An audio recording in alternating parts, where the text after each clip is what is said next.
तो देखिए आज की क्लास में हम लोग पढ़ेंगे इंडिविजुअल डिफरेंस, वैयक्तिक विभिन्नताएं। वैयक्तिक विभिन्नता का क्या अर्थ होता है, हम ये जानने की कोशिश करेंगे कि क्या है वैयक्तिक विभिन्नता। वैयक्तिक विभिन्नता क्या है? इंडिविजुअल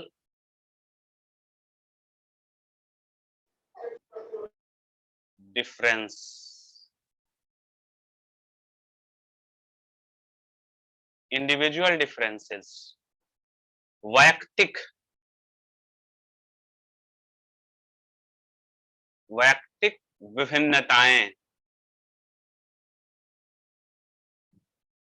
ठीक है, तो सबसे पहले कि ये जानेंगे क्या है ये, फिर आप ये भी जानेंगे कि ये कौन ये दिया था पहली बार, ये जानने की कोशिश करेंगे ना। कब, कारण, शिक्षा में क्या इसका मतलब है, शिक्षा में क्या। इतनी बातें अगर हम जान जाएंगे व्यक्तिगत विभिन्नता के बारे में, ये 4-5 बातें, तो एक शॉर्ट इंट्रोडक्शन आप कह सकते हैं कि ब्रीफ में आपकी जानकारी हो जाएगी। तो सबसे पहले चलते हैं कि वैयक्तिक विभिन्नता क्या है, इंडिविजुअल डिफरेंस क्या है। देखिए, ये प्रकृति का नियम है कि कोई भी दो वस्तु, एक तरह से कहें तो कोई भी दो लिविंग ऑर्गेन, जो लिविंग है यानी कि जो जीव है जिसमें, वो कोई भी दो एक समान नहीं होता है। इस बात से आप सहमत हैं? कोई दो व्यक्ति कहें, कोई दो पशु कहें, कोई दो जानवर, माने किसी भी तरह की कोई भी दो लिविंग ऑर्गन एक जैसा नहीं होता है। आपको लग रहा होगा कि जो जुड़वा बच्चे होते हैं, वो तो एक ही जैसे होते हैं। हम तो देखे हैं कि हमारे गांव में दो जुड़वे बच्चे हैं, एकदम एक शक्ल के लगते हैं। हमारे यूनिवर्सिटी में दो एक मित्र हैं, 8 साल से मैं देख रहा हूँ, आज तक मैं नहीं पहचान पाता हूँ कि कौन वैभव से मिला कि विहाग से मिला। ठीक है, दोनों की बड़ाई छोटाई में 22, या कहते हैं कि वो लोग कि 22 मिनट बड़ा है एक दूसरे से, एक 22 मिनट की बड़ाई छोटाई है। लेकिन वो मुझे पता नहीं चलता है कि कौन क्या है। एक बीएचयू में पढ़ते हैं, एक जेएनयू में पढ़ते हैं। तो पूछता हूँ कि आप जेएनयू में है ना? हाँ, तब आप ये हैं। अच्छा, आप बीएचयू वाले हैं ना? तब आप ये हैं। तो खैर, लेकिन ये तो मेरी कमी है कि मैं नहीं पहचान पाता हूँ। विज्ञान तो अलग बनाता है। बिल्कुल। डीएनए टेस्ट जिसको डीएनए कहते हैं, फिंगर प्रिंटिंग, वो तो बिल्कुल अलग होता है। और ज़रूर कुछ न कुछ अंतर तो होगा ही, होता ही है। आप सब मानते भी होंगे। तो इसलिए वैयक्तिक विभिन्नता का मतलब होता है कि प्रकृति का एक नियम है कि संसार में कोई दो व्यक्ति पूर्णतः एक जैसा नहीं हो सकता है। तो ये हो गया व्यक्तिगत विभिन्नता क्या है, वैयक्तिक विभिन्नता क्या है। देखिए, इस बात को सबसे पहले 1860s में, मतलब वो 69 वगैरह के आसपास हो सकता है, यानी मतलब उन 1860 या कहीं-कहीं 65, मतलब पूरी तरह नहीं है, 60s है लेकिन, यानी 60 से 70 के बीच की है बात। 18 69 है सर। 69 ना? हाँ, देखिए। हाँ, गॉल्टन। हाँ, गाल्टन। गाल्टन ना? हाँ, गाल्टन। लेकिन हाँ, मैं देखिए हमें याद आ गया, 69 है। 1860 ईस्वी में एक 69 में 1800, इसको 69 कहेंगे। 1869 ईस्वी में गाल्टन नाम का एक फ्रांसीसी वैज्ञानिक, फ्रांस के थे, उन्होंने एक्सपेरिमेंटल साइकोलॉजिस्ट थे वो। एक्सपेरिमेंटल साइकोलॉजी का मतलब ये होता है कि बौद्धिक क्षमता का जांच एक्सपेरिमेंट किया जाता है, जैसे प्रयोगशाला में किया जाए या लोगों पर किया जाए, यानी जांच किया जाए कि साइकोलॉजिकल डिफरेंसेस कैसे हैं लोगों में, बौद्धिक क्षमता कैसे अलग अलग है, किन किन कारणों से अलग है, क्यों एक व्यक्ति दूसरे व्यक्ति से पूर्णतः अलग होता है, वो कौन कौन से फैक्टर है, इसी पर वो काम कर रहे थे। और उनके किताब का जो जेनेसिस करके, मतलब पूरी तरह याद नहीं कर पा रहा हूँ, जेनेसिस, लास्ट में जेनेसिस है, किसी को मालूम है? Hereditary genesis. हेरिडेटरी, हाँ हेरिडेटरी जेनेसिस, लिख लीजिएगा। वीरेंद्र जी बताए ना, हेरिडेटरी जेनेसिस लिख लीजिए, ये किताब में, मतलब इस काम में, इस स्टडी में उन्होंने ये दिया था। तो क्या चीज होता है और कब दिया था और कौन दिया था, ये पता चल गया आपको। लेकिन ऐसा नहीं है कि गाल्टन के बाद किसी ने इस पर काम नहीं किया। गाल्टन के बाद कई लोग इस पर काम किए हैं, जैसे कि स्कीनर ने भी इसके बारे में बात किया है, जैसे कि एक दो लोग और है, मैं बता रहा हूं आपको। टायलर ने भी इसके बारे में, स्कीनर, टायलर, लिख लीजिए नाम दो तीन को। लिखिए पहले गाल्टन, मैं लिख दे रहा हूं, गाल्टन लिख लीजिए। सर आप शुरू से जिसके नाम बोले हैं उसको लिख दीजिएगा। हाँ बिल्कुल बिल्कुल लिख रहा हूं। पहला नाम आता है गाल्टन का, ये 1869 के आसपास पहली बार, ये फर्स्ट टाइम में गाल्टन महोदय ने ये व्यक्तिगत विभिन्नता पर कार्य किया। उसके बाद दूसरा नाम आता है स्कीनर का,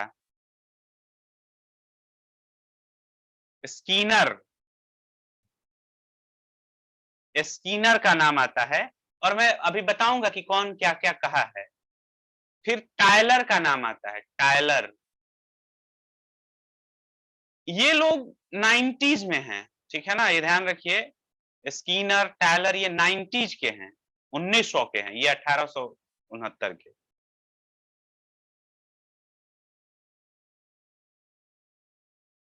जेम्स ड्रेवर नाम भी एक आता है, लिख लीजिए, जेम्स ड्रेवर, ड्रेवर, ये चार नाम आता है एक्सपेरिमेंटल, ये सारे एक्सपेरिमेंटल साइकोलॉजिस्ट है, ये व्यक्तिगत विभिन्नता पर बात किए हैं, इनकी स्टडी इस पर है। हम सबसे पहले गाल्टन के बारे में जानते हैं, गाल्टन ने क्या कहा। गाल्टन के अनुसार, लिखिए, हम बोले तो लिख लेंगे आप लोग। जी सर।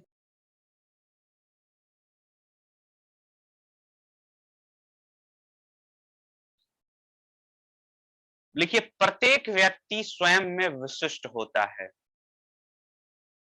प्रत्येक व्यक्ति कहीं कहीं, प्रत्येक शिक्षार्थी कहीं कहीं कहता है, गाल्टन ने कहा कि उनका फाइंडिंग यही था कि प्रत्येक व्यक्ति अपने आप में एक विशिष्ट होता है, अपने आप में विशिष्ट होता है। प्रत्येक व्यक्ति अपने आप में विशिष्ट होता है। सर जी बताएं। विशिष्ट मतलब डिफरेंट होगा ना? स्पेसिफिक होगा, मतलब अपने आप में वो एक अलग होगा, स्पेसिफिक होता है, ओके सर। अपने आप में विशिष्ट होता है। तो स्कीनर का लिखिए, स्कीनर, स्कीनर के अनुसार वैयक्तिक विभिन्नताओं से तात्पर्य यह है कि, स्कीनर के अनुसार वैयक्तिक विभिन्नताओं से तात्पर्य है, स्कीनर के अनुसार वैयक्तिक विभिन्नता से तात्पर्य है व्यक्तित्व के उन सभी पहलुओं से जिनका मापन और मूल्यांकन किया जा सके। देखिए, अभी भी तो स्किनर के बारे में ही बताया ना, क्या नहीं, इससे उसके पहले भी कि प्रत्येक व्यक्ति, गाल्टन, गाल्टन था वो। प्रत्येक व्यक्ति, सर ये स्कीनर को गाल्टन एक बार का वापस है, रिपीट कर प्रत्येक दीजिए। व्यक्ति अपने आप में विशिष्ट होता है। एक मिनट, मैं लिख ले रहा हूं। मतलब स्कीनर के अनुसार जिसका उन गुणों से है, व्यक्तित्व के उन पहलुओं से है, व्यक्तित्व के उन पहलुओं से हैं जिनका, व्यक्तित्व के उन पहलुओं से हैं जिनका मापन और मूल्यांकन किया जा सके। मैंने जिस भी चीज का मापन व्यक्तित्व के बारे में, पर्सनालिटी के कोई भी ऐसा चीज जिसका मेजरमेंट किया जा सके, जस्ट एग्जांपल आईक्यू का मेजरमेंट किया जा सकता है, बुद्धि का मेजरमेंट किया जा सकता है, रंग रूप हाइट का मेजरमेंट किया जा सकता है, शारीरिक क्षमता का मेजरमेंट किया जा सकता है, यानी उन सारे पहलुओं से व्यक्तिगत विभिन्नता देखिए व्यक्तिगत नहीं है, ये वैयक्तिक है। तो वैयक्तिक विभिन्नता से स्किनर के अनुसार ये तात्पर्य है व्यक्तित्व के उन सभी पहलुओं से जिनका मापन या मूल्यांकन किया जा सके। ठीक है, ये लिख लिया आप।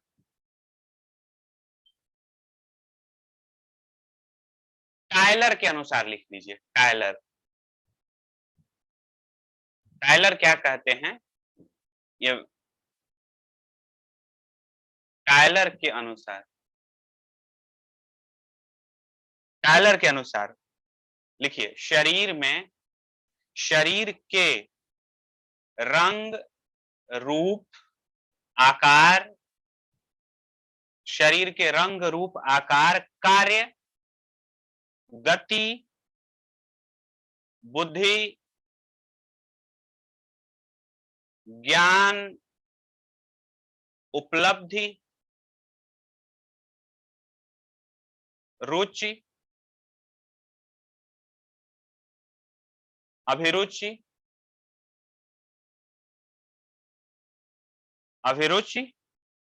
आदि लक्षणों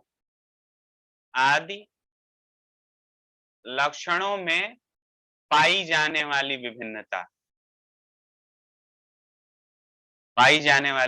विभिन्नता, यानी व्यक्ति के शरीर में, रंग रूप में, आकार में, कार्य करने की क्षमता, कौशल में, गति में, कौशल मतलब साइकोमोटर डेवलपमेंट, लोकोमोटर में बताऊंगा उसके बारे में, गति, बुद्धि, ज्ञान, उपलब्धि यानी अचीवमेंट में, रुचि में, इंटरेस्ट में, एप्टीट्यूड में आदि में जो विभिन्नता पाई जाती है, जो डिफरेंसेस पाई जाती है, उसी को वैयक्तिक विभिन्नता कहा जाता है। उसी को टायलर कहते हैं कि यही है वैयक्तिक विभिन्नता।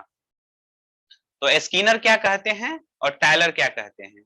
स्किनर कहते हैं कि जिसका मापन या मूल्यांकन किया जा सके उन सारे पहलुओं को, और ये थोड़ा विस्तार में टायलर कहते हैं कि शरीर के रंग रूप आकार, कार्य, गति, बुद्धि, ज्ञान, उपलब्धि, रुचि, अभिरुचि आदि गुणों में जो विभिन्नता पाई जाती है वो है वैयक्तिक विभिन्नता। ठीक है, अब एक बात बताइए, ये तो हो गई बात, ये तो परिभाषा है या लोगों का व्यू है। अब लिखिए वैयक्तिक विभिन्नता का कारण, क्यों एक व्यक्ति दूसरे व्यक्ति से अलग होता है? एक और है ना, अरे अब कितना और भी है, तो हम लोग तो नेट के पॉइंट ऑफ व्यू से पढ़ रहे हैं। कितना? Okay sir. किसका था बताइए तो? टायलर के बाद क्या लिखवाया था? जेम्स ड्रेवर लिखवाया था। वो कहते हैं मानसिक शारीरिक विशेषताओं के संदर्भ में समूह के सदस्य के रूप में भिन्नता या अंतर वैयक्तिक विभिन्नता है। देख लीजिएगा, इंटरनेट पर मिल जाएगा। ये थोड़ा सा इंडिविजुअल पर से सोशल पर बात किए हैं। ठीक है, डीप में जानना है तो आप स्वाध्याय भी करें। ठीक है, ये यूजीसी नेट के पॉइंट ऑफ व्यू से बता रहे हैं, बेसिक एकदम। आइए अब बात करते हैं वैयक्तिक विभिन्नता का आधार किन आधारों पर, कारण बाद में जानेंगे, पहले आधार समझिए क्यों हम एक दूसरे को अलग करते हैं, कैसे अलग करते हैं। तो करें, कैसे अलग करते हैं एक दूसरे को, एक से दूसरे को कैसे अलग करते हैं, कौन कौन से पहलू है जिसको हम अलग करते हैं। तो सबसे पहला लिखिए शारीरिक, पहला लिखिए शारीरिक यानी फिजिकल।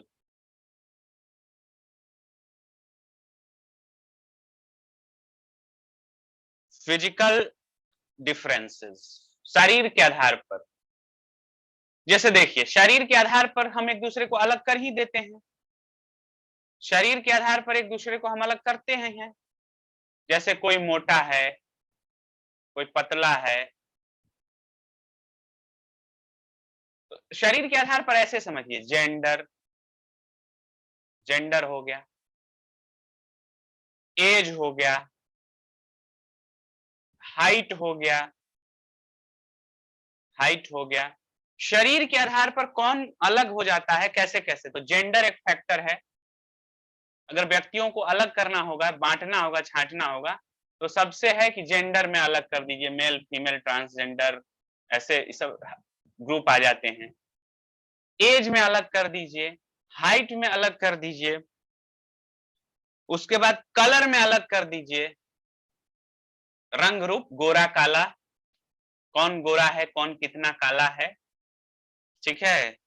काले हैं तो क्या दिलवाले तो हैं। कलर पे अलग कर दीजिए, सांवला, स्वार्थी, ये सब जो है वैयक्तिक विभिन्नता का कारण है। अच्छा, शारीरिक जो मतलब यौन इच्छाएं, क्योंकि वो भी एक शरीर का हिस्सा है, नो डाउट वो थोड़ा सा बुद्धि का भी है, मानसिक भी है, बट यौन इच्छा भी यहां लिख लीजिए। यौन इच्छा, रुचि है किसमें, आप सब जानते ही हैं, ठीक है, कि व्यक्ति शरीर के आधार पर, शारीरिक बनावट के आधार पर यौन इच्छाएं भी अलग अलग तरह की होती हैं। तो इस तरह हम ग्रुपों में बांट सकते हैं। एक मिनट, कोई कुछ बोल रहा है? ये शारीरिक रीजन है, शारीरिक कारण है, ये सारे फैक्टर्स है जिसको व्यक्ति को अलग कर सकते हैं। और जस्ट आपको बांटना है, ग्रुप में बांटना है, तो इन आधारों पर आप एक दूसरे से अलग कर सकते हैं। कर सकते हैं कि नहीं, बताइए। स्वाति बताओ। हाँ यस सर। कर सकते हैं ना? हाँ सर बिल्कुल। चलो, तो हम मिटा दें इसको, पहला आधार लिख लिया ना? Yes yes sir. पहला आधार लिख लीजिए आप सब लोग। अब दूसरा आधार तय करते हैं। दूसरा आधार तय करते हैं कि दूसरा आधार क्या है जो व्यक्ति एक दूसरे से अलग हो जाता है। दूसरा आधार लिखिए, बौद्धिक विभिन्नता। बौद्धिक विभिन्नता, बौद्धिक विभिन्नता, बौद्धिकता के आधार पर। बौद्धिक विभिन्नता का मतलब हो गया आईक्यू लेवल, कौन कितना शार्प माइंडेड है, कौन कितना तेज है, मंद बुद्धि का है, कैसा है। ये भी तो हम इसके आधार पर भी तो बांट सकते हैं व्यक्तियों को। एमआर का कंसेप्ट सुना है आप लोगों ने? एमआर सुने हैं? MR, mental retarded, mental retarded people सुने हैं? अरे पागल कहते हैं जिसको। सुने हैं सर, सुने हैं, हाँ। सुने हैं मैंने। पागल खानों में पागलों की भांति अलग अलग होती है। पागल तो हम सब लोग हैं, बशर्ते कि विभिन्न प्रकार के पागल हैं। हम लोग जो पागल हैं वो थोड़ा चालाक किस्म के पागल हैं। पागल खानों में जो रहते हैं वो और चालाक किस्म के पागल हैं। तो आईक्यू लेवल होता है, मैं बताया था ना कि एक लेवल के नीचे अगर आईक्यू लेवल रहे तो उस व्यक्ति को मान लिया जाता है कि ये अब ठीक नहीं हो सकता है, अब उसको एक पूरा ऐसा मान लिया जाता है। तो आईक्यू लेवल, बौद्धिक क्षमता के आधार पर भी आप एक दूसरे को अलग कर सकते हैं। ये भी एक वैयक्तिक विभिन्नता का आधार है, आईक्यू लेवल। मैं समझा पा रहा हूं कुछ भी? बौद्धिकता के कारण आप रख सकते हैं कि नहीं? बोल नहीं रहे आप लोग, फिर हमें Yes, थोड़ा sir. सा अजीब टाइप का लग रहा है कि हम जो बोल रहे हैं वो बेकार जा रहा है। रख सकते हैं सर। नहीं जो सर, ठीक है, रख सकते हैं। उन्हें अलग रख सकते हैं, जो मेंटल रिटायर है उन्हें अलग कर सकते और हैं। उसमें भी अलग अलग, देखिए बात इतना ही नहीं है, उसमें भी पागलों में भी अलग अलग प्रकार के पागल होते हैं। जिनका आईक्यू लेवल थोड़ा बढ़िया हो, माने औसत हो, वो अलग प्रकार के पागल हैं, वो ठीक हो सकते हैं। जिनका एकदम 50 से नीचे है वो कभी ठीक नहीं हो सकते हैं। जिनका थोड़ा 80 70 60 और 80 के बीच में है वो मतलब ठीक ठाक, अगर उनको थेरेपी मिलता रहे तो जीवन में रह मतलब समाज में रह सकते हैं, और हम लोग तो रह ही रहे हैं। हालांकि पागल हैं, ऐसा मत सोचिएगा कि हम सब चालाक हैं। ऑलमोस्ट हम सब पागले हैं, बशर्ते कि पागल के भांति भांति अलग हम लोगों ने अलग अलग तरह के हथकंडे अपनाते रहते हैं। अच्छा, एक बात और है, कल एक प्रोफेसर साहब से बात हो रही थी, तो दूसरे प्रोफेसर के बारे में बोले कि अरे मारा पागल है। तो हम बोले हाँ सर पागल है, हाँ पागल है। तो मतलब अब क्या बताएं, खैर एक कारण ये एक कहने के लिए है। आगे बढ़ जाएं, आगे बढ़ें। जी सर, जी सर। हाँ सर। तो आईक्यू लेवल भी बौद्धिक ये एक रीजन हो सकता है। चलिए अगला, आईक्यू के लेवल का सामाजिक स्थिति, समाज की स्थिति से सामाजिक स्थिति यानी किसका सामाजिक विभिन्नता लिख लीजिए, सामाजिक विभिन्नता, सामाजिक विभिन्नता, सोशल डिफरेंसेस, आधार तय कर रहे हैं अभी, सोशल डिफरेंसेस। सर हमें कुछ पूछना है। जैसे हमने जो फर्स्ट बांटे थे वो शारीरिक रचना के आधार पे बांटे थे कि उम्र, कलर वलर ये सब उनकी बनावट के आधार पे था। दूसरा हमने बौद्धिक विभिन्नता के आधार पे बांटे जिसमें आईक्यू लेवल था और बस एक ही था। हाँ, बौद्धिकता कैसा है, आईक्यू लेवल।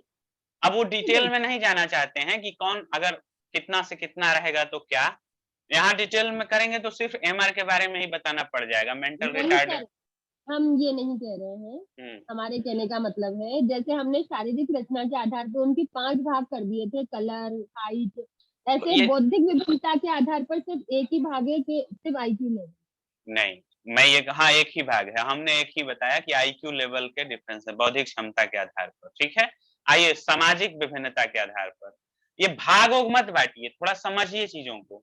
सोशल डिफरेंसेस का क्या मतलब है, देखिए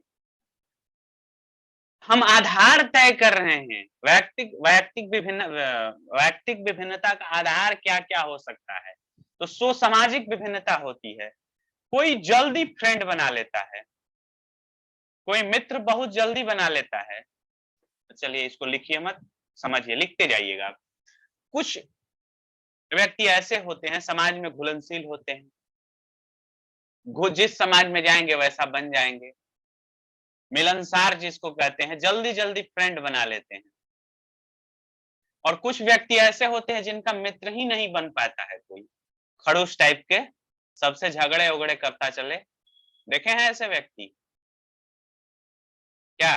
देखे हैं सर, देखे हैं। स्वाति एकांतवासी लोग इसमें सांस्कृतिक जोड़ दिया जाए तो ठीक रहेगा कि सामाजिक सांस्कृतिक विभिन्नता है। सांस्कृतिक अलग से बढ़ाएंगे अभी, चलिए ना, सामाजिक अलग से सांस्कृतिक। कुछ व्यक्ति ऐसे देखे होंगे कि खूब मित्र बन, ए भाई के हाथ नहीं, माइक बंद कर लो, बबी माइक बंद कर लो, स्वाति अच्छा तुमको बोले थे, लड़ाक हो क्या एकदम, मित्र नहीं बनते हैं क्या? स्वाति से पूछ रहे हैं, मित्र तो बना लेती हो ना? हाँ हाँ चलो लड़ना मत हमसे। अरे ये क्या है भाई, माइक बंद कर लीजिए। आइए समझते हैं वैयक्तिक विभिन्नता में सामाजिक स्थिति के आधार पर कैसे। कुछ होते हैं जो मित्र बना लेते हैं, कुछ पॉपुलर लोग होते हैं, सेलिब्रिटी जिसको आप कहते हैं, जिसका फैन फॉलोइंग है, खूब फैन है, मेरे फैंस करते रहते हैं, मेरे फैंसों ने ये, मेरे फैन का कंसेप्ट सुने हैं ना, मेरे इतने फैन हैं, मेरे इतने चाहने वाले हैं, मेरे लाखों चाहने वाले हैं, करोड़ों चाहने वाले हैं, अरबों चाहने वाले हैं, मैं उनका फैन हूं, मैं उनकी फैन हूं, वो मेरे क्रश है, ये सब सुने हैं? ये सामाजिक स्थिति के आधार पर, ये जो क्रश होता है ना, आप किसी को चाहते, उनकी सामाजिक स्थिति ठीक है इसलिए आप उन्हें क्रश बना रहे हैं या उनके फैन बन रहे हैं, जो भी है, तो पॉपुलर लोग है। इसके ये समाज की बात बता रहा हूं। इसके अलावा कुछ अट्रैक्टिव चीजें, अट्रैक्ट, जैसे अट्रैक्टिव पर्सनालिटी भी होता है भाई। देखिए इस बात से तो इनकार नहीं किया जा सकता है कि कुछ व्यक्ति जो होता है अट्रैक्ट करने वाला जरूर होता है अपने स्वभाव से, हाव भाव से, लुक से। प्रियंका हंस रही है, मुस्कुरा रही हैं, क्या बात है जो छुपा रही हैं? इधर देखिए, हमसे बात करिए। इधर मेरी बेटी है थोड़ा। अच्छा अच्छा, सुनिए अब इधर। अट्रैक्टिंग पर्सन सामाजिक देखिएगा कि व्यक्ति कितना विद्वान है इस बात से कोई मतलब नहीं है, कितना मतलब अट्रैक्ट करता है लोगों को। एक बात मैं बताऊं, कुछ व्यक्तियों का नाम रख रहा हूं जिनके दुश्मन ही कम हुए, जो मिला वो ही प्रभावित हो गया उनसे। एक व्यक्ति का नाम सुने होंगे, ओशो, राजनीश, सुने ही होंगे। Yes sir. जिस व्यक्ति से मिले वो व्यक्ति उनका चेला बन गया। जिस व्यक्ति, हाँ सर अब्दुल कलाम भी तो ऐसे ही थे शायद। हाँ हाँ, नाम बता रहा हूं, अब्दुल कलाम, अटल बिहारी वाजपेयी, कुछ ऐसे फिगर है ना जिनके मतलब जिनका शिकायत करने वाला कोई मिलेगा ही नहीं। सब लोग उन्हें रोल मॉडल मानने लगते हैं। बात वही है। तो इस तरह से कुछ ऐसे पर्सनालिटी है, अट्रैक्टिंग पर है। चाहे कुछ लोग इंट्रोवर्ट होते हैं, इंट्रोवर्ट माने अंतर्मुखी, एक्सट्रोवर्ट यानी बहिर्मुखी, एम्बिवर्ट माने उभयमुखी, विनोदी प्रवृत्ति के होते हैं, एकदम हंसने जॉली मूड के, हंसते रहने वाला। कुछ ऐसे खड़ूस को देखिएगा ना, पता चलेगा कि यार ये अब जो है ना, अब ही जाने ही वाला है, या अब जो है इसका हालत खराब होने वाला है। ऐसे व्यक्ति समाज में मिलते हैं, इसलिए हम बांट रहे हैं। मेरा बांटने का मतलब जो है, आप समझ पा रहे हैं ना कि मैं क्यों ऐसे बांट रहा हूं? इंडिविजुअल डिफरेंस कर रहा हूं क्योंकि ये प्रवृत्ति है। और ये कैसी प्रवृत्तियां हैं? ये सामाजिक प्रवृत्ति, ये सामाजिक प्रवृत्ति है जिसके आधार पर वैयक्तिक विभिन्नता का पता लगाया जा सकता है। अब आप कह सकते हैं मेरे को कि सर बड़ा खड़ूस है, धनंजय बड़ा खड़ूस है, वीडियो ऑफ करते ही पिनिक जाता है। आप मेरा बांट सकते हैं। कोई कह सकता है कि ना, एकदम बड़ा ही डिसिप्लिन वाला आदमी है। कोई कह सकता है मारो खाली ऐसे ही बोलता रहता है बकर बकर। नहीं सर, हम कह सकते हैं। तो ये जो आप कह रहे हैं, ये हमारी सामाजिक परिस्थितियों और सामाजिक भावनाओं को समझ करके आप कह रही हैं, और इसका निर्माण सामाजिक परिस्थितियों के कारण होता है। चलिए आगे बढ़ते हैं, हो गई बात खत्म, इस पे बहुत कुछ बोला जा सकता है। तो जो दूसरा या तीसरा आधार था, ये तीसरा आधार था। चौथा आधार समझिए। चौथा आधार क्या होता है? नैतिक विभिन्नताएं। नैतिक विभिन्नता, नैतिकता के आधार पर भी व्यक्ति अलग अलग होता है। नैतिकता के आधार पर देखिए कैसे व्यक्ति अलग होता है। वेज और नॉन वेज, दो तरह के लोगों को बांट सकते हैं ना, वेजिटेरियन एंड नॉन वेजिटेरियन। कोई व्यक्ति इतना नैतिक होता है, इतना नैतिक होता है कि एक चींटी भी मर जाए ना तो कितना अफसोस करता है। वो बैठने से पहले ये भी देखता है कि चींटी ना मर जाए। जैनियों का नाम, जैनियों जानते हैं ना, श्वेतांबर दिगंबर दो तरह के लोग होते हैं जैन धर्म में। जी सर जानते हैं। जो दिगंबर होते हैं, जो यानी जो नंगे रहते हैं, वो देखिएगा हमेशा अपने हाथ में मोर पंख का बना हुआ, मोर के पंख का बना हुआ एक मतलब लेकर चलते हैं। वो इसलिए नहीं, एक बार पूछा गया तो बताया कि हम ये शौक से लेके नहीं चलते हैं, हम इसलिए चलते हैं कि जहां बैठे वहां पर वो ऐसे कर देना तो जो सूक्ष्म जीव जंतु है वहां से हट जाएं, ताकि हमारे बैठने से वो मरे नहीं। समझ पा रहे हैं? यानी अहिंसा के इतने बड़े पुजारी और समर्थक। लेकिन कुछ ऐसे भी है कि खचाक खचाक गाय भैंस बकरा बकरी सुअर सुअर काट काट के खा रहे हैं। देखिए दो तरह के लोग मिल गए। तो वेजिटेरियन नॉन वेजिटेरियन, ये कंसेप्ट नैतिकता का है। किसमें नैतिकता है आपकी? एक बात और बताऊं, मुझे थोड़ा संकोच भी है लेकिन बताऊंगा जरूर। ईश्वर की और प्रकृति की सबसे अमूल्य आइडेंटिकल उपहार है जीव।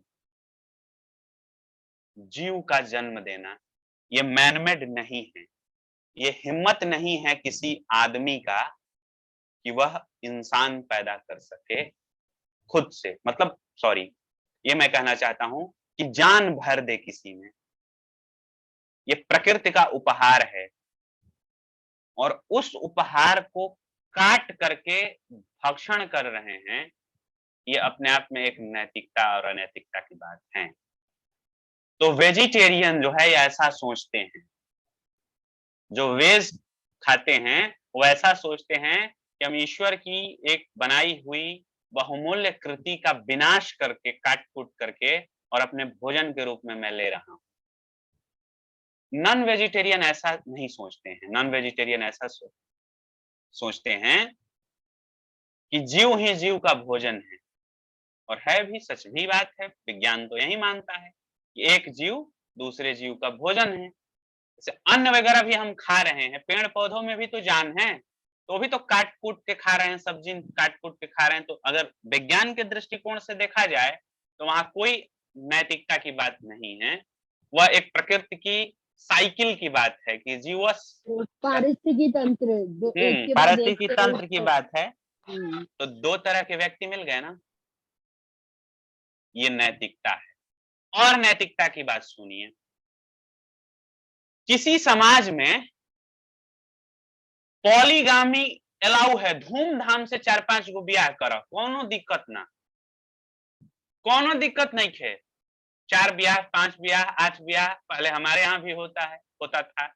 राजा दशरथ की 3 पत्नियां,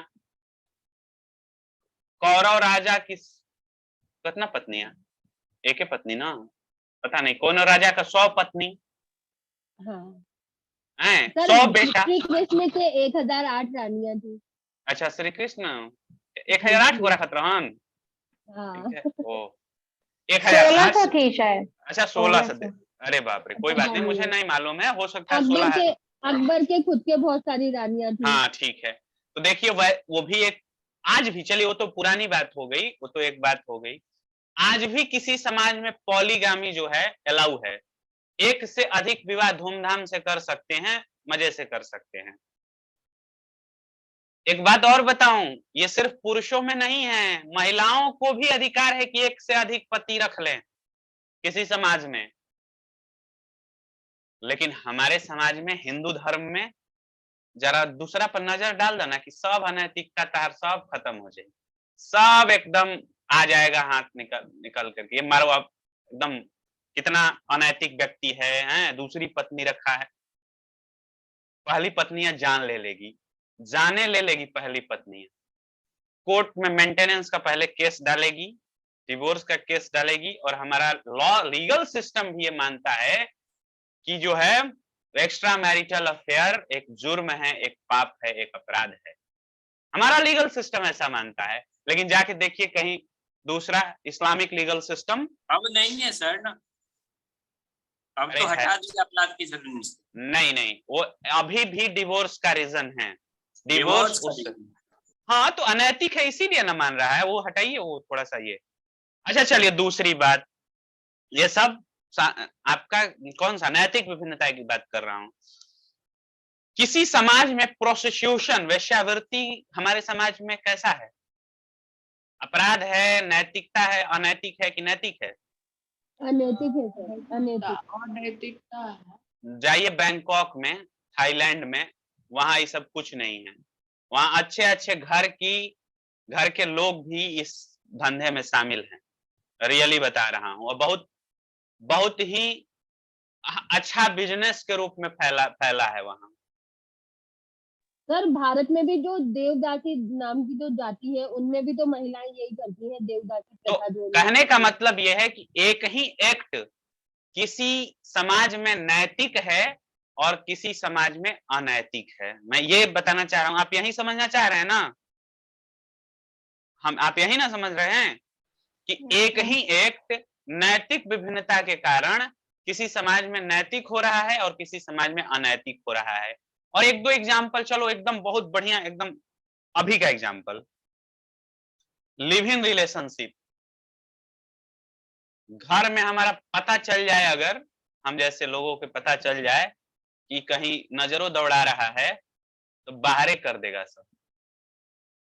लेकिन बहुत सारे मेरे फ्रेंड हैं, आईआईटीज में हैं, दिल्ली में हैं, जो धूमधाम से 5-5 साल 6-6 साल रह रहे हैं, फिर बदल रहे हैं, हो गए, कोई दिक्कत नहीं, उनके लिए अनैतिक नहीं है।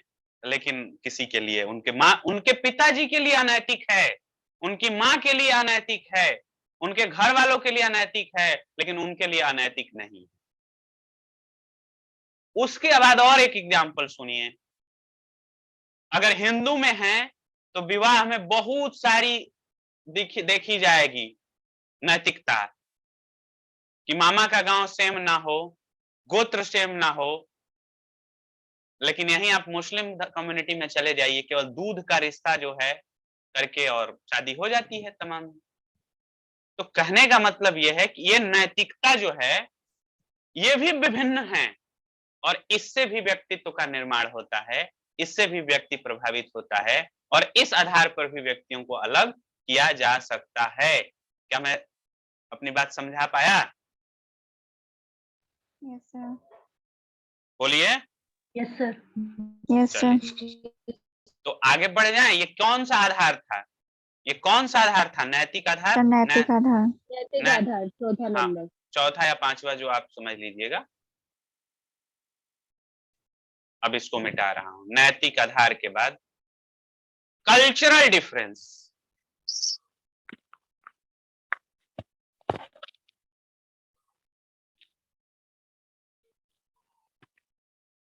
Cultural difference. माइक बंद कर दीजिएगा जिसका भी है। भाई किसका माइक खुला है? बंद कर दीजिए माइक।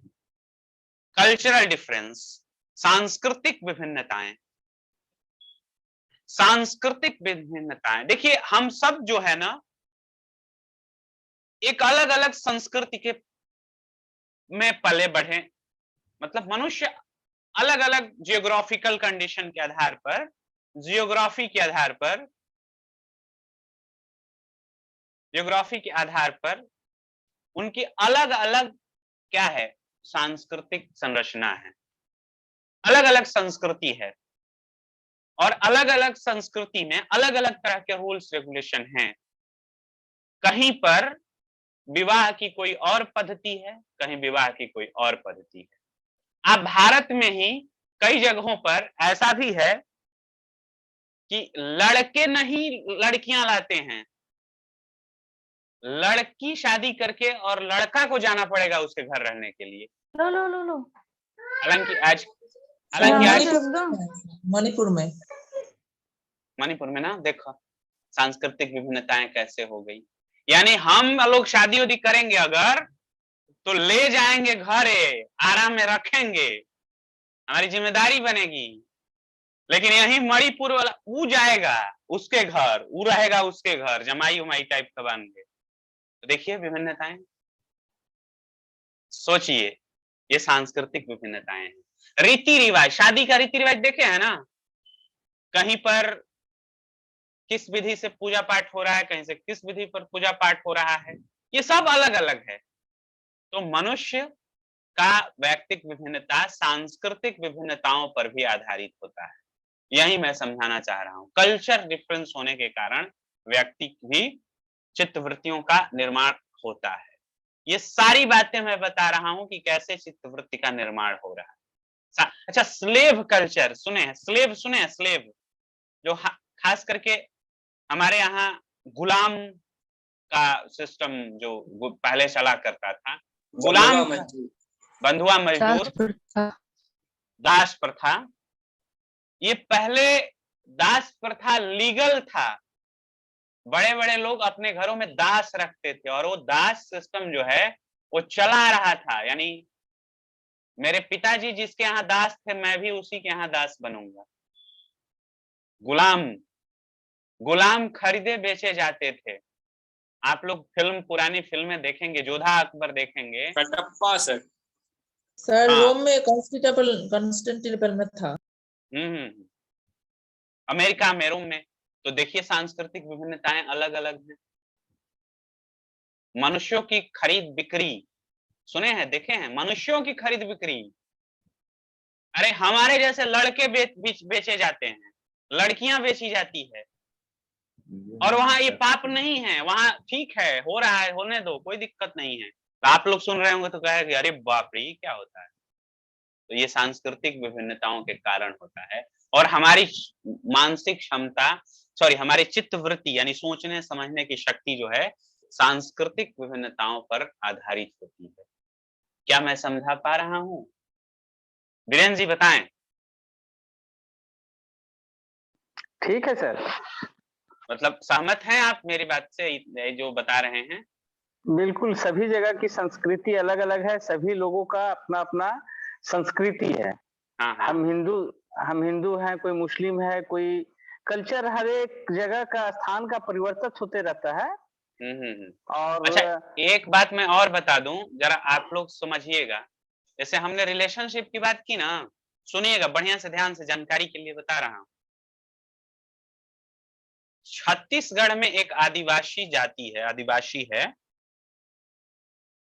जहां पर विवाह से पहले ये चेक किया जाता है कि विवाह करने के लायक है कि नहीं।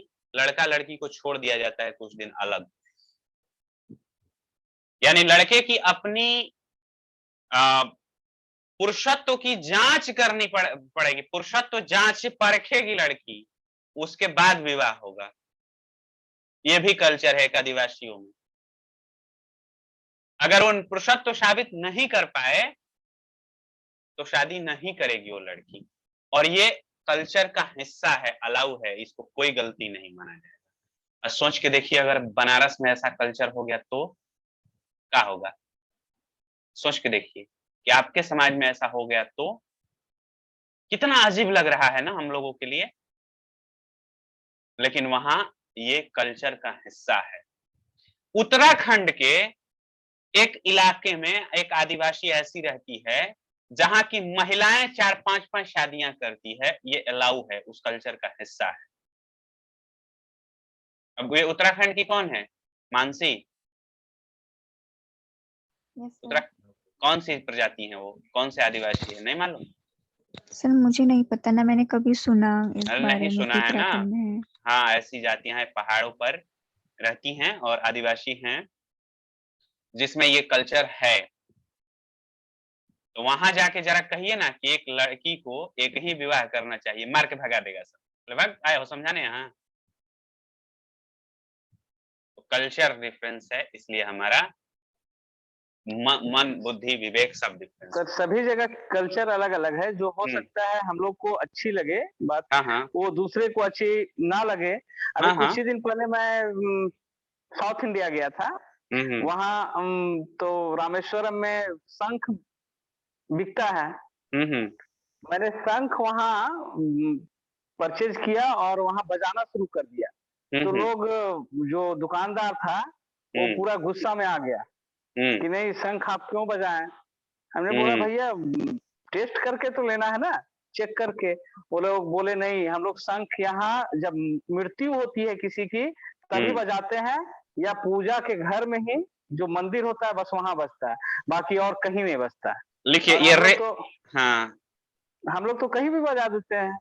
हर एक शुरुआत ही होता है पूजा का तो शंख से ही होता है, और वहां सिर्फ मरनी में होता है। जो भी है अलग अलग तो अलग अलग रीति है, अलग अलग कल्चर। लिखिए अगला, प्रजातीय विभिन्नताएं, रेशियल डिफरेंसेस। रेस जाति, जिसको आप जाति कह सकते हैं, जाति जिसको हम जाति कहते हैं ना, कास्ट जिसको कहते हैं, वो एक तरह से रेस मान पता करिए। देखिए रेस पर भी व्यक्तियों का अलग अलग आईक्यू होता है, अलग अलग उनकी शारीरिक बनावट होती है। जैसे आपने सुना होगा आर्य, सुने हैं ना, आर्य, द्रविड़, द्रविड़, ये सब रेस का नाम है। आर्य, द्रविड़, और क्या, हूण, हूण, हूण वंश, सुने है ना, ये सब रेसेस है और इनमें भी हायरार्की चलती थी। आर्य अपने आप को सर्वश्रेष्ठ मानते थे, पढ़े लिखे मानते थे। और एक चीज और है, आदिकाल में पत्नियां अपने पति को आर्य कह के पुकारती। आर्य का मतलब होता है श्रेष्ठ। आर्य एक रेस है जो ये माना जाता है कि उत्तम कुल का है, मतलब अपने आप को हायरार्की में ऊंचा रखता है। तो ये भी एक विभिन्नता का रीजन है। तो कास्ट सिस्टम में देखिए ना जरा आप भी, कैसे कास्ट में लोग अपने आप को मान लिए हैं कि हम सिंह हैं, तो सबसे सिंह है, माने हम सिंह के ऊपर रहेंगे, मतलब हम सबसे ऊपर रहेंगे, हम बाबू साहब हैं, हम जादव जी हैं, हम ब्राह्मण हैं, हम ये हैं, हम वो हैं, हम ऐसा हैं, हम वैसा हैं, हम सनातनी हैं, हम कानकुब्ज है, हम ये हैं, हम सकलदीपी हैं ब्राह्मण में। अपने अपने रेस के बारे में लोग गर्व करने लगते हैं। एक आदमी हमसे पूछा कि कौन ब्राह्मण? हम बोले कौन ब्राह्मण? नहीं मालूम, बाबा से पूछिए अपने। हम बोले जाइए आप पूछिए अपने। तो ये भी बात है कि लोग रेस, जातियों के आधार पर भी एक दूसरे को अलग करते हैं। खैर, तो रेशियल डिफरेंसेस लिख लीजिए, रेशियल डिफरेंसेस, ये भी एक आधार है। रेस के आधार पर भी हम अलग कर सकते हैं व्यक्ति को, व्यक्तिगत विभिन्नताएं होती हैं। देखिए, ये तो हो गया रेस। उसके बाद रिलीजन देख लेते हैं। रिलीजन नेक्स्ट लिख लीजिए, रिलीजन, धर्म के आधार पर। अच्छा, धर्म का मतलब संप्रदाय समझिएगा, ठीक है ना, संप्रदाय।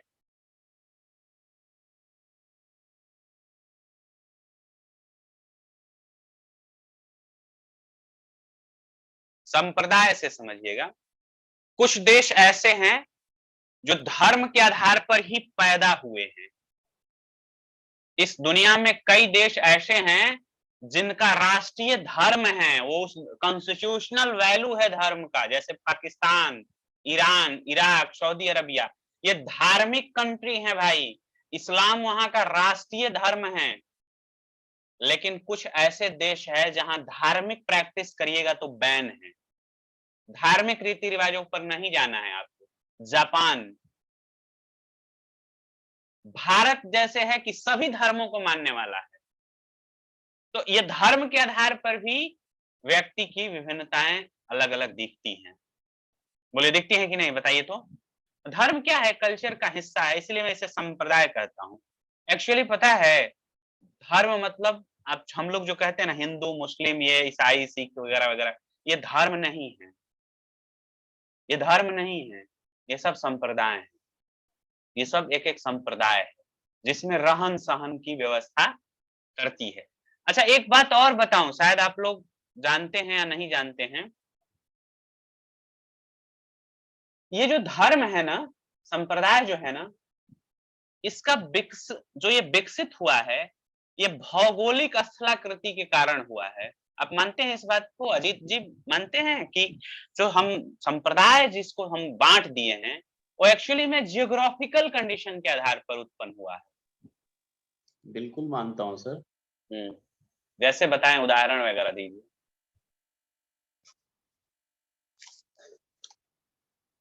सर, अगर हिस्टोरिकल अप्रोच के माध्यम से हम इसको देखें तो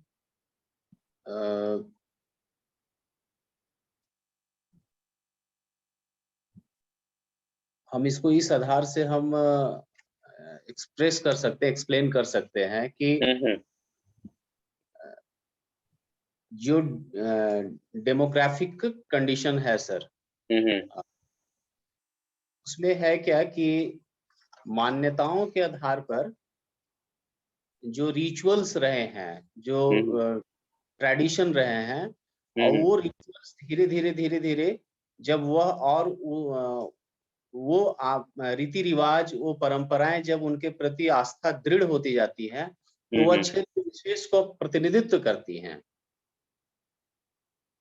ये तो है, लेकिन स्पष्ट जवाब कुछ दिख नहीं रहा है। देखिए, हम बता रहे हैं कुछ। इस्लाम धर्म मूर्ति पूजक इसलिए नहीं है क्योंकि वो अरब देशों में वहां बालू था और मूर्ति जनरली पत्थरों की होती थी।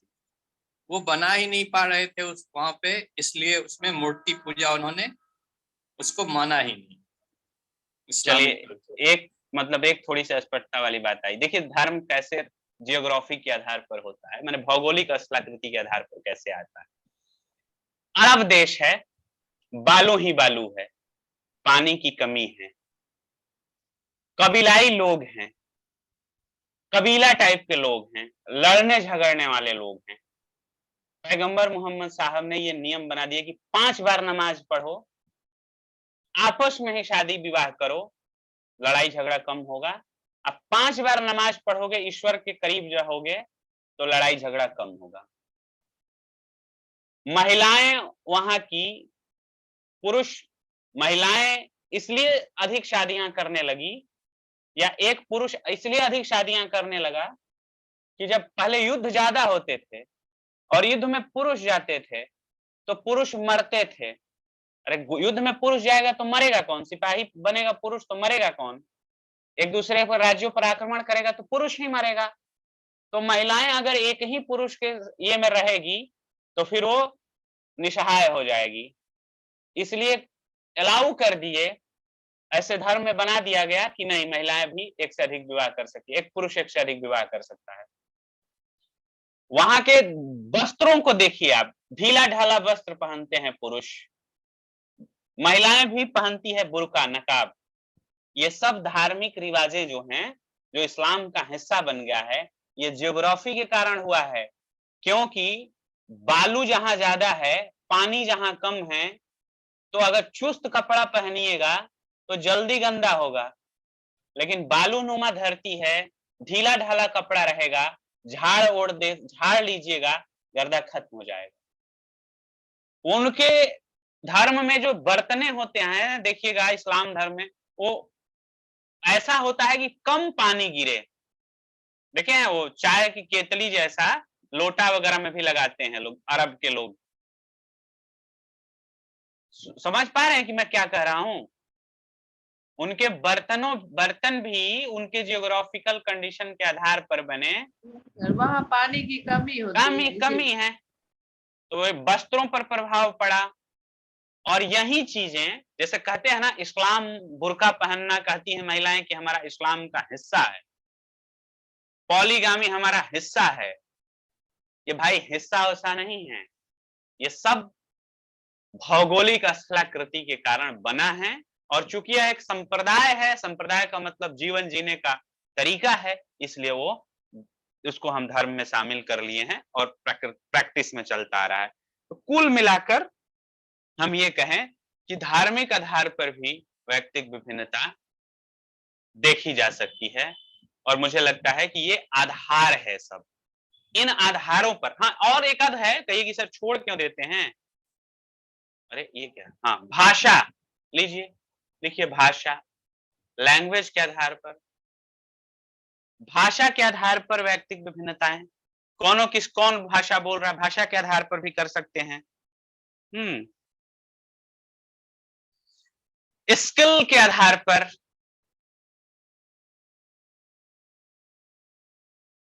स्किल के आधार पर, देखिए इसको इमोशन भी हो जाएगा, इमोशन, संवेदनात्मक, हाँ, उपलब्धियों के आधार पर, संवेदनात्मक विभिन्नताएं।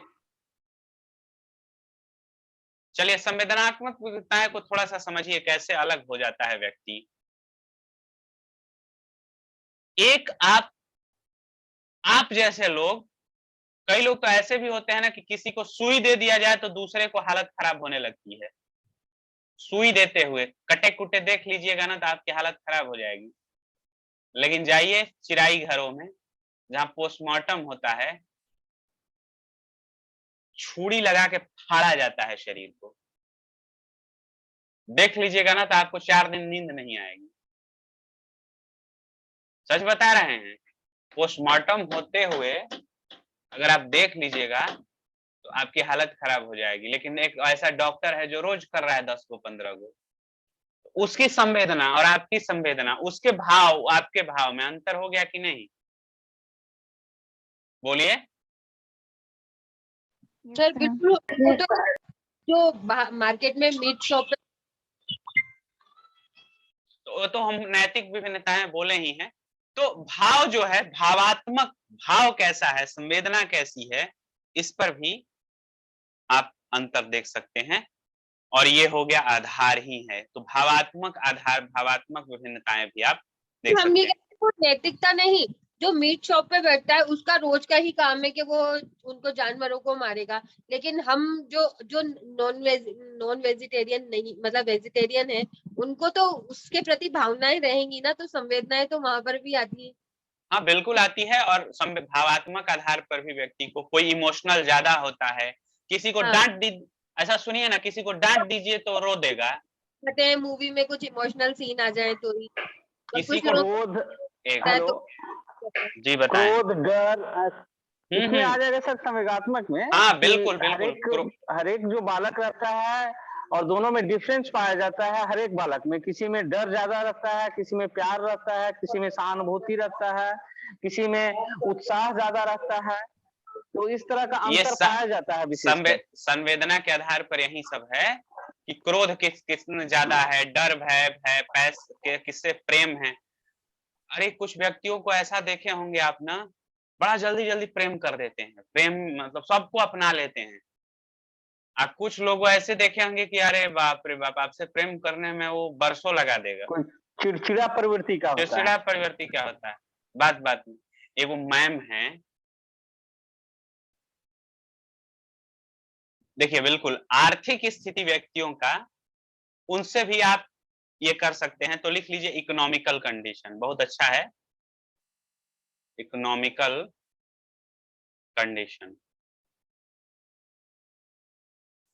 देखिए ये चीजें है ना जुड़ते जाएंगी इसमें। 1800 ईस्वी में स्थितियां कुछ और थी, तो हो सकता है गाल्टन ने इसको एक्सप्लेन करते समय बहुत सारी चीजें नहीं छोड़ दी। अभी जो है आप इसको टेक्नोलॉजिकल भी कह सकते हैं, टेक्नोलॉजी भी तो आ गया, टेक्नोलॉजिकल भी कह सकते हैं कि टेक्नोलॉजिकल डिफरेंसेस भी होता है। कई लोग टेक्नोलॉजिकल फ्रेंडली होते हैं, कई लोग जो है ना लैपटॉप से ही पढ़ना पढ़ाना पसंद कर रहे हैं आजकल, और कुछ लोग ये है लैपटॉप देख के हालत खराब होने लगेगी, वो कॉपी किताब से पढ़ना चाहेंगे। या डिजिटल डिवाइड, सोचिए जहां पर इलेक्ट्रॉनिक्स की पहुंच नहीं है, जहां ये सब उपकरण नहीं है, वहां के व्यक्तियों की मनस्थिति। और आज जो मिनटों में खबरों में, पाकिस्तान में क्या हुआ, खबरों में लाइव देख रहे थे हम लोग, स्पीकर कैसे झटके में पूरा नाकाम कर दिया वहां के साजिश को, या जो भी कहे। तो देखने को मिला कि भाई स्पीकर का रोल कितना बड़ा होता है सरकार को बचाने और गिराने में।